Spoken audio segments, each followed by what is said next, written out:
వాలంటీర్లకు ఎన్నికల ముందు ఇచ్చిన హామీలను నెరవేర్చాలని వాలంటీర్లు కర్నూలు కలెక్టర్ కార్యాలయం ముందు ధర్నా చేశారు. కూటమి ప్రభుత్వ విధానాల వల్ల ఉగాది పండుగ వాలంటీర్లకు దశాదిశగా మారిందన్నారు. ఇక వాలంటీర్లకు ఉద్యోగ భద్రత కల్పించి నెలకు 10,000 వేతనం ఇవ్వాలని వారు కోరారు.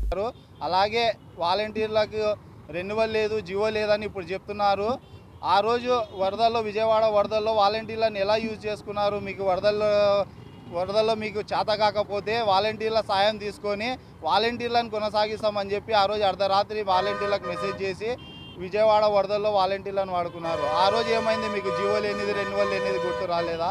మంత్రి డోలా బాల వీరాంజనేయులు గారు మంత్రి శాఖ వాలంటీర్ల శాఖ ఎలా పెట్టుకున్నారండి పేరు? వాలంటీర్లు పుట్టని బిడ్డకు పేరు ఎలా పెడతామని చెప్పారు.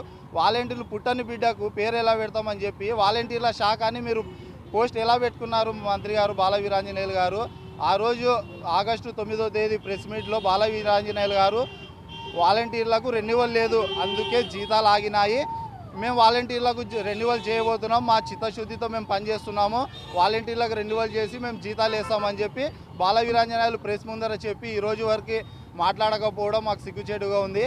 దయచేసి కూటమి ప్రభుత్వం ఇచ్చిన హామీని నెరవేర్చి వాలంటీర్లను ఆదుకోవాల్సిందిగా కోరుతున్నాము. నా పేరు ఎస్ఎండి నూర్ అహ్మద్, కర్నూలు జిల్లా అధ్యక్షుడు.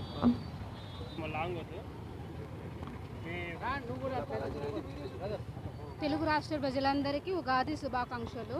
కూటమి ప్రభుత్వానికి మాత్రం దగాది శుభాకాంక్షలు.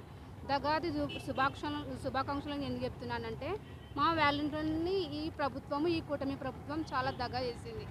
సో అందుకు నేను ఈ దగాది శుభాకాంక్షలు కూటమి ప్రభుత్వానికి వాలంటీర్ల తరఫు నుంచి తెలియజేస్తున్నాను.